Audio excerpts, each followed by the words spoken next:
Vamos a abrir la Biblia en el segundo capítulo de la epístola de Pablo a los Gálatas.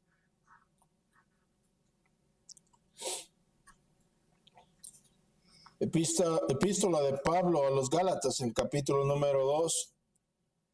No recuerdo el contexto. Aquí Pablo está dando una defensa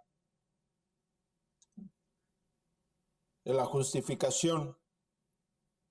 Está dando una defensa de la doctrina de la justificación. Pablo está dando una defensa de su apostolado. Y la razón por la cual estas son necesarias, como lo dijimos la última vez, es porque nos enseñan cosas que son esenciales de la fe.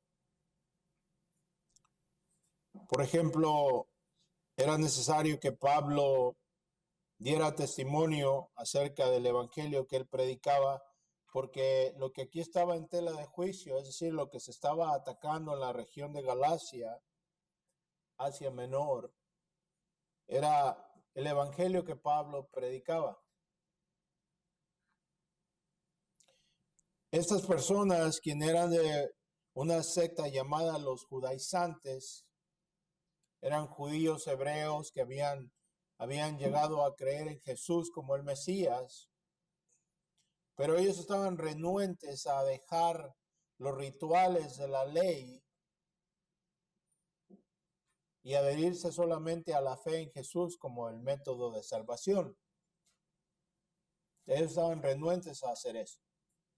Es decir, no querían abandonar la observación, el mantener los rituales, estos rituales de la ley, esto es a lo que Pablo se refiere cuando habla acerca de las obras de la ley, es decir, los rituales, las ceremonias, los sacrificios que habían sido prescritos para el pueblo de Israel en el Antiguo Testamento, todas estas cosas ahora ya no son necesarias.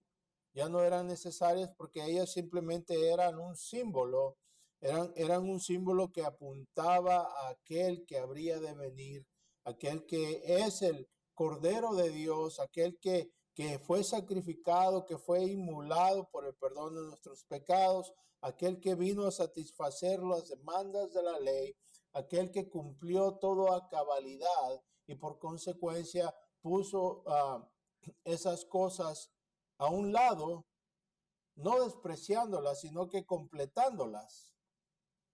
En él todas estas cosas son culminadas, son completas, han sido completas. Entonces ya no es necesario observar ninguna de estas ceremonias o ritos para estar en paz con Dios, para tener una relación con Dios. Pero estas personas habían llegado a Galacia y estaban exigiendo a los creyentes gentiles, es decir, aquellos que no provenían de Israel, aquellos que no eran del Israel de la carne, aquellos que no eran israelitas, que eran nacidos gentiles, ¿verdad? Que no pertenecían a Israel en la carne. A ellos, estas personas les estaban exigiendo que tenían que circuncidarse para poder ser salvos. Para poder estar en Cristo, primero tenían que convertirse en judíos.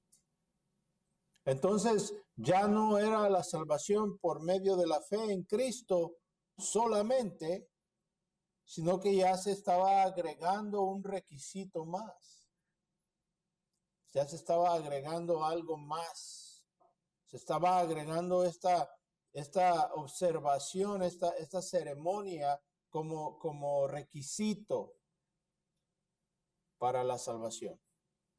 Entonces ya no iban a entrar por Jesús solamente, por la fe en Jesús, pero iban a entrar por Moisés para ser establecidos por Jesús. Entonces Pablo les dice, ¿no?, que él subió a Jerusalén y se llevó a Tito con ellos.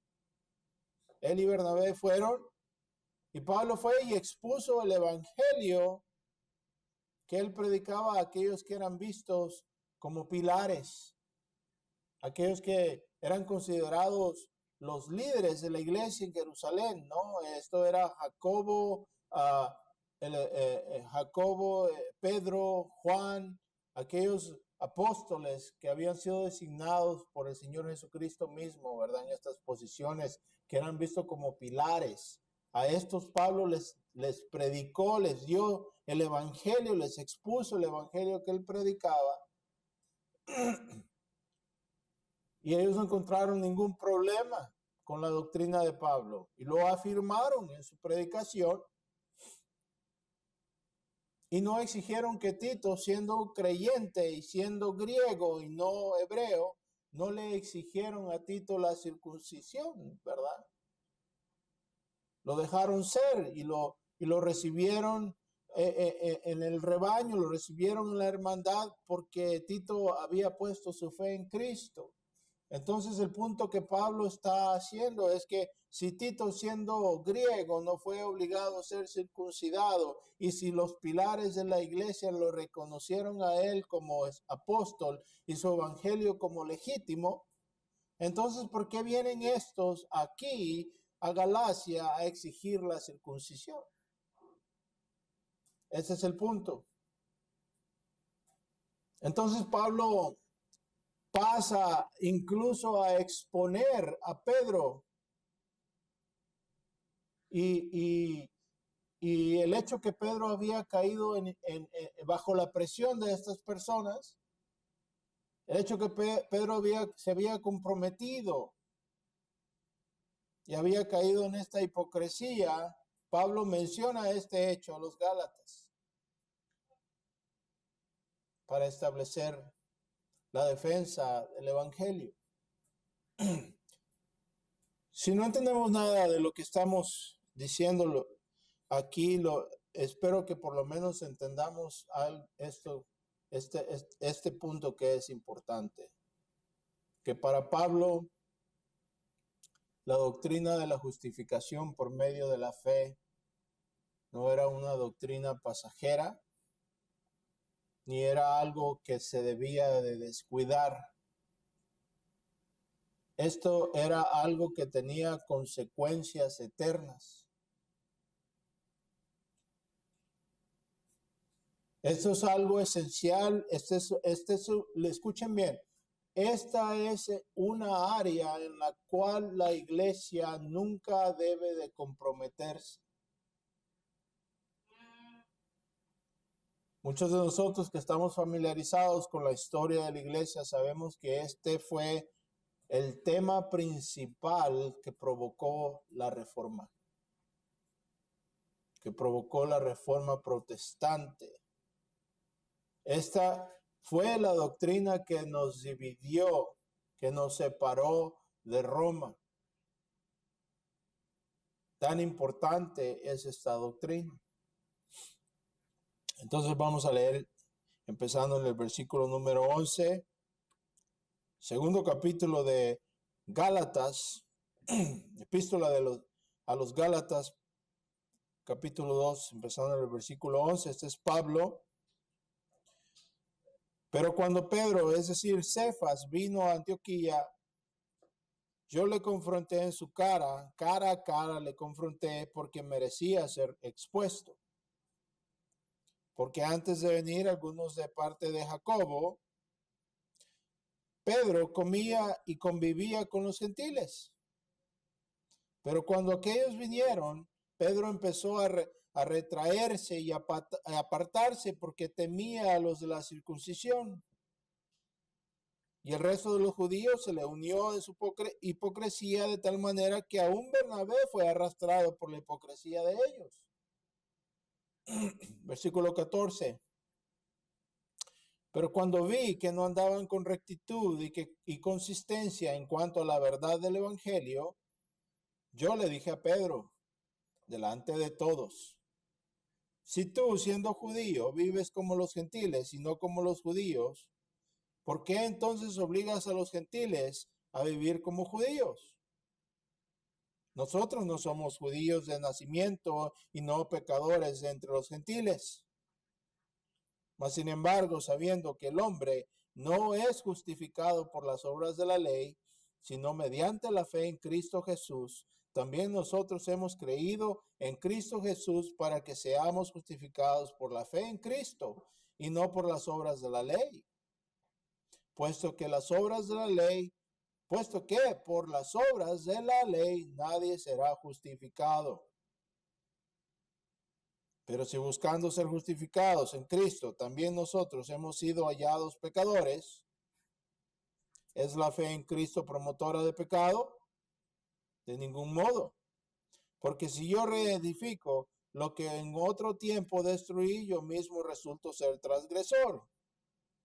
Porque si vuelvo a depositar mi confianza en las obras de la ley, resultaré condenado. Versículo 19. Pues mediante la ley yo morí a la ley a fin de vivir para Dios. Con Cristo he sido crucificado, ya no soy yo el que vive, sino que Cristo vive en mí, y la vida que ahora vivo en la carne la vivo por la fe en el Hijo de Dios, el cual me amó y se entregó a sí mismo por mí. No hago nula la gracia de Dios, porque si la justicia viene por medio de la ley, entonces Cristo murió en vano. Vamos a orar.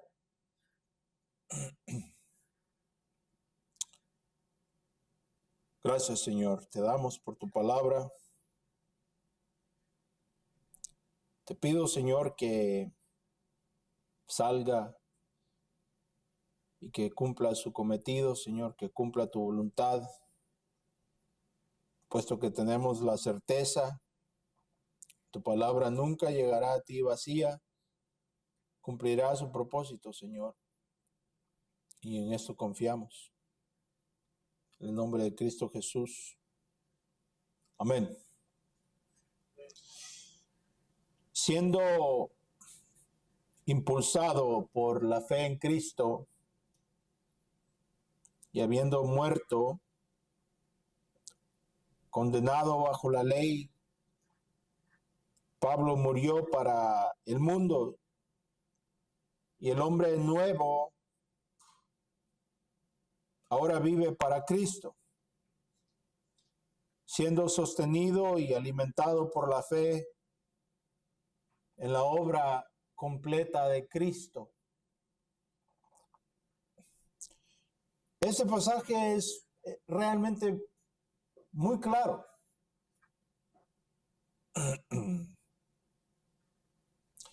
Es increíble pensar, ¿no? Vemos aquí que Pablo confronta a Pedro.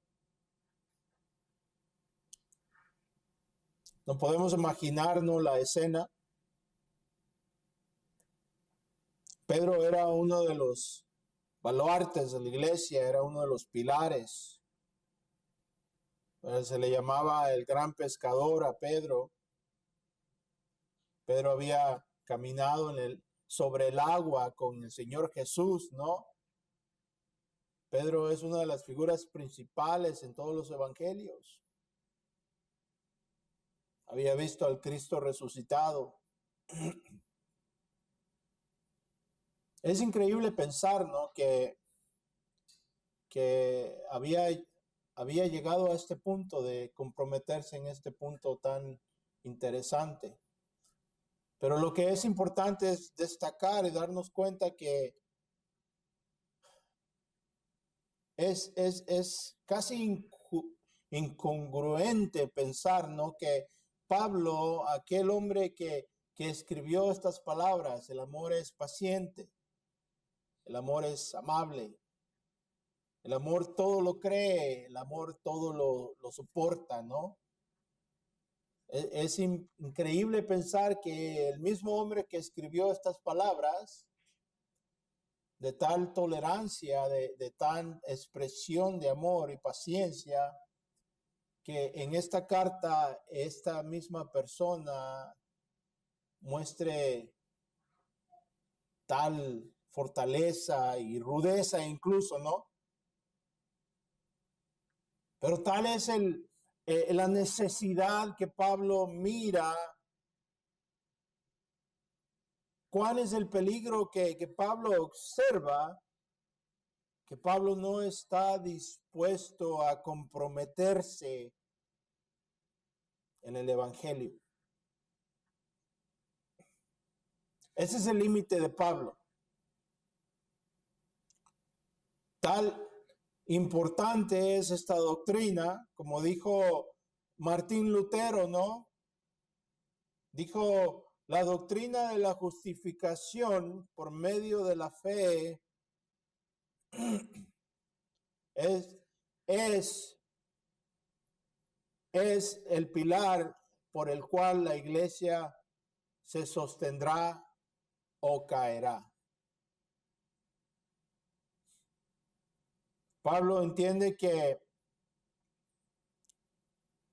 el evangelio, si estamos en error, si el evangelio que entendemos no es bíblico, si el evangelio que entendemos no es el evangelio verdadero, Pablo entendía que si no estamos en la verdad, no es cuestión de simplemente palabras o simplemente de opinión, pero las consecuencias de estar equivocados tocante al evangelio, las consecuencias son eternas. Es absolutamente indispensable para nosotros como creyentes entender que aquí lo que está en juego, lo que está en peligro es el destino eterno de todo aquel que se atreva a tergiversar o a corromper o a adulterar, de todo aquel que se adhiera a un evangelio falso. Entonces, la pregunta, ¿no? Vemos aquí a Pablo que confronta a Pedro. ¿Qué es lo que estaba sucediendo? Cuando Pedro había llegado a Antioquía, esta es Antioquía en Prisidia, en Galacia, en Asia Menor. Había muchas Antioquías, pero esta es la Antioquía en Asia Menor. Pedro había llegado a visitar a los hermanos. Acuérdense que este es un grupo de creyentes que habían sido plantados, ¿no? Este era un área que eran iglesias que habían sido plantadas por Pablo. Y Pedro había llegado a visitar. Y Pedro llega y él empieza a convivir con los creyentes, empieza a participar. Acuérdense, ¿no? Ellos no observaban las restricciones que los judíos observaban. Las restricciones de la comida, ellos comían cosas que, verdad, que para el judío eran animales impuros, no limpios. Ellos comían cosas que los judíos no comían. Y tenían en su cultura, ¿no? Por ejemplo, nosotros en Latinoamérica comemos ciertas cosas que para los judíos serían repugnantes, ¿verdad? Como por ejemplo los chicharrones, ¿no? Simplemente un ejemplo. A los judíos no era prohibido para ellos comer cerdo.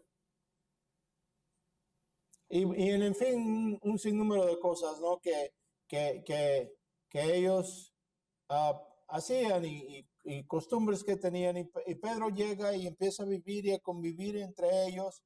Ninguno de estos gentiles es circuncidado, también eso era algo que los judíos observaban. Ellos no convivían con los gentiles, ellos no entraban a las casas de los gentiles, no entraban a la casa de aquellos que no eran judíos, porque los consideraban contaminados. Y aquí Pedro está viviendo entre ellos, conviviendo con ellos, viviendo como ellos, ¿verdad? En la libertad que existe en Cristo. Y de repente llega esta comisión de Jerusalén, vienen estas personas de este movimiento judaizante. Estos venían, dice, de parte de Santiago o Jacobo.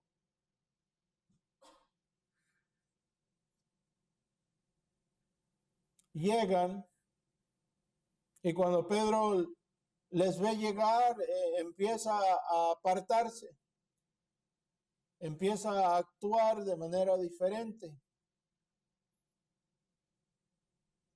Entonces, Pablo aquí ve que hay un problema, ¿no? Pablo ve que aquí hay una inconsistencia y las implicaciones, pues, ¿cuál es la implicación aquí? La actitud, las acciones de Pedro les estaban dando validez a los argumentos de estas personas, ¿sí me explico? La actitud de Pedro, el cambio de actitud, la separación, daba validez a lo que estas personas enseñaban. Y entonces representaba un peligro, porque aquí, escuchen bien, este es el punto. Lo que Pablo sostiene aquí lo encontramos en el versículo 16 y este es el punto. Para aquellos que tienen, no les queda claro, ¿no? Para aquellos que tienen preguntas acerca de cómo es el hombre justificado delante de Dios, ¿no? Es por las obras, es por lo que hago, tengo que bautizarme, tengo que hablar en lenguas. ¿Qué es lo que tengo que hacer para ser salvo, no? ¿Cómo seré justificado delante de Dios? Esto es lo que está aquí en tela de juicio, esto es lo que está aquí en peligro, esto es a lo que Pedro está menospreciando al darle validez a los argumentos simplemente por el hecho de actuar de manera diferente, porque ellos estaban ahí, habían llegado. Entonces, esto es lo que está en peligro. Y esa es la razón por la cual Pablo salta, ¿no? Esa es la razón por la cual Pablo reacciona de esta manera, porque esto es lo que está en peligro. Escuchen bien, versículo 16. Este es uno de esos pasajes claves, claros y concisos, tocante a la doctrina de la justificación.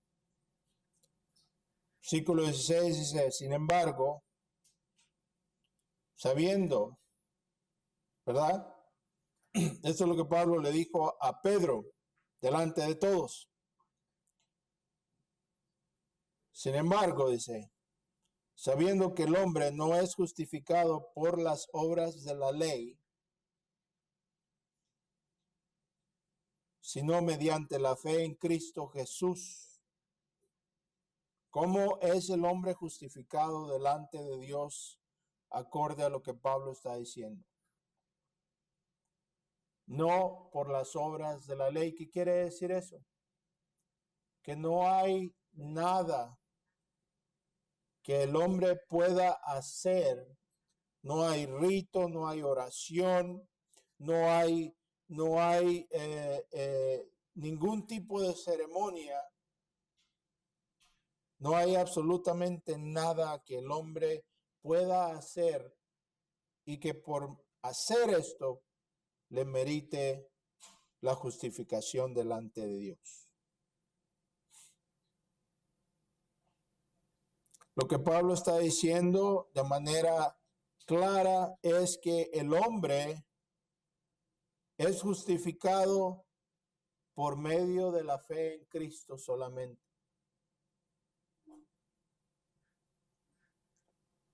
Las únicas obras que cuentan, las únicas obras que Dios toma en cuenta tocante a la justificación son las obras de Cristo. Lo único que satisface a Dios son las obras de Cristo. Lo que Cristo hizo, la obra redentora de Cristo, es lo que ha satisfecho, lo que ha satisfacido a Dios. Dios está satisfecho en Cristo Jesús.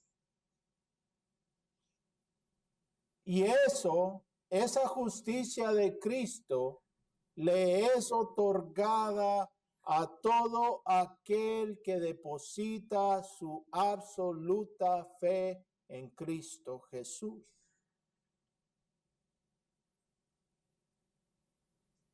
Creer en Cristo equivale a la justificación.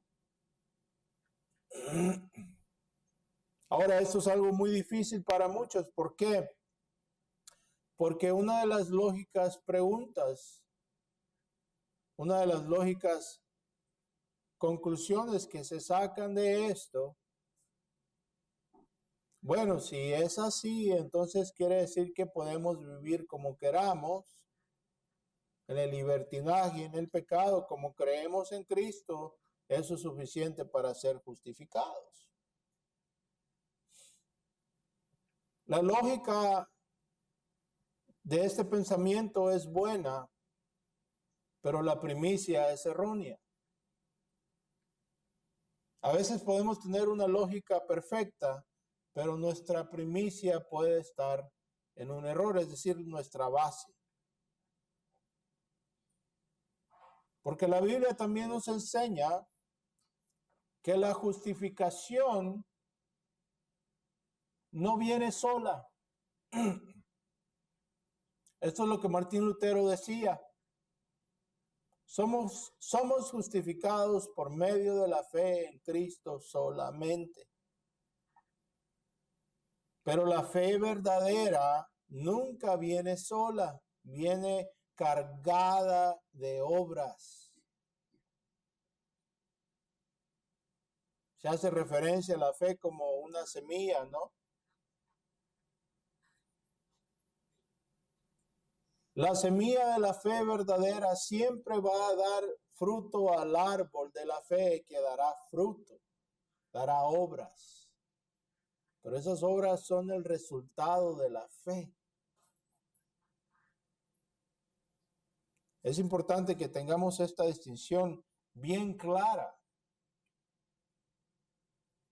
Tocante a la justificación, es decir, ¿qué quiere decir? ¿Qué significa? No lo explicamos anteriormente, pero es necesario volverlo a explicar, porque no me sirve de nada pasar por este pasaje y tal vez ustedes no entiendan lo que la justificación significa. ¿Qué significa la palabra justificación?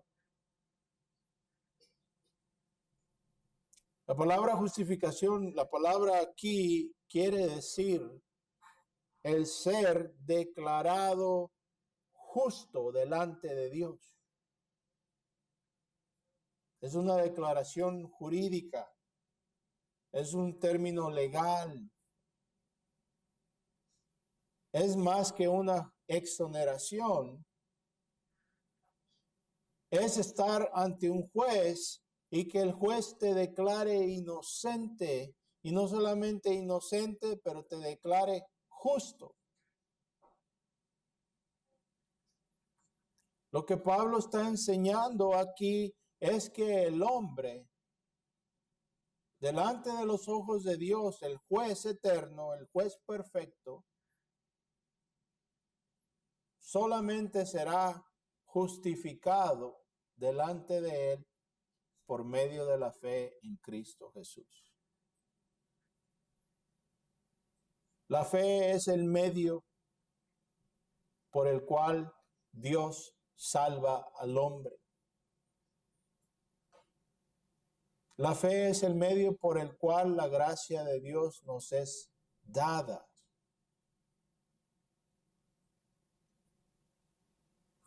El ejemplo supremo de esto es Abraham. Entonces nos indica claramente, y Pablo lo va a usar a él como su ejemplo supremo. Abraham creyó a Dios y le fue contado a él como justicia. Entonces aquel que cree en Cristo es contado como justo delante de Dios. Y no quiere decir entonces que la persona que ha creído es libre para vivir como él quiera. Porque con la justificación también viene algo más. No se puede tener una sin la otra. ¿Cuál es? La persona que ha sido realmente justificada, la persona que realmente ha creído en Cristo, esa persona también ha sido dada una nueva naturaleza. Con la justificación también viene el nacer de nuevo. Toda persona que ha creído en Cristo de manera verdadera tiene una fe que se arrepiente y se sigue arrepintiendo y se seguirá arrepintiendo por el resto de sus días. Y ese es el punto. Si una persona, la Biblia explica claramente que habrán algunos que creerán intelectualmente, habrán algunos que creerán de manera intelectual, pero no tienen lo que la Biblia llama una fe viva. Es decir, simplemente le dan le dan un entendimiento intelectual, pero nunca se arrepienten de corazón. Entonces creyeron de los labios para afuera. La Biblia habla que habrá individuos que vendrán a la iglesia, habrán individuos que estarán entre nosotros, habrán individuos que declararán fe, que dirán en aquel día, Señor, Señor, e incluso harán grandes obras.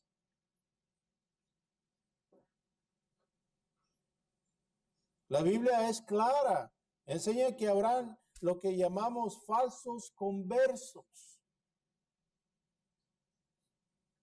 Ahora, esto ha prolificado por el hecho y la implementación de doctrinas, por ejemplo, como aceptar a Jesús en el corazón como la puerta de la salvación. Y lo que se implica es, pase adelante, hermano, quiere aceptar a Cristo, diga esta oración y usted dice esta oración, está garantizado que ahora usted es salvo. Eso es herejía. La Biblia no enseña eso.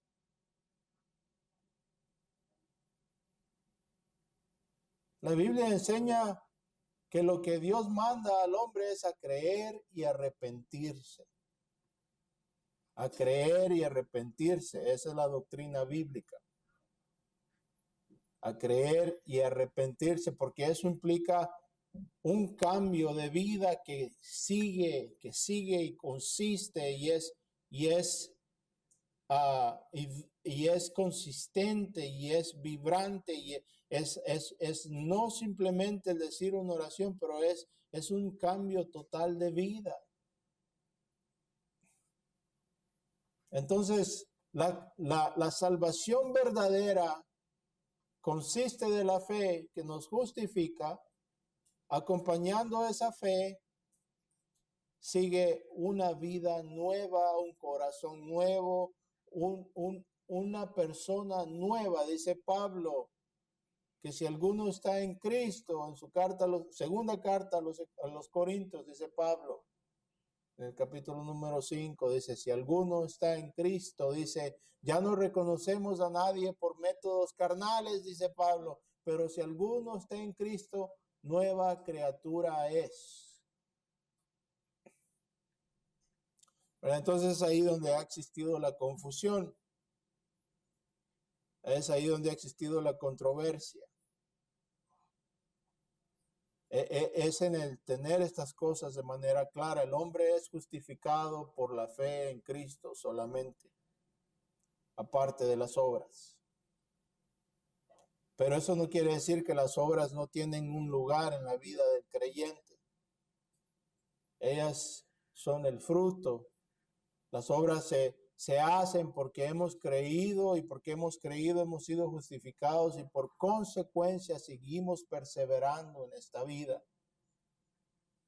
Pero aquí Pablo está haciendo bien claro, y es por esto que él confronta a Pedro para decirle delante de todos que lo que él estaba haciendo estaba mal, porque representaba, escuchen bien, una afrenta al evangelio. Nosotros no le hacemos un favor a Dios cuando queremos portarnos bien, no por agradecimiento por lo que Dios ha hecho, sino por ganarnos su afecto y la salvación. Solamente hay uno del cual Dios ha dicho, este es mi hijo en quien tengo complacencia. Es una arrogancia realmente, es arrogante tratar de agregarle a la obra de Cristo. Y esto es lo que estas personas hacían, estos judaizantes. Ellos decían, bueno, si quieren ser salvos, tienen que ser circuncidados. Vamos a orar. Gracias te damos, Señor. Bendito seas en el nombre de Jesús, nuestro Salvador. Amén.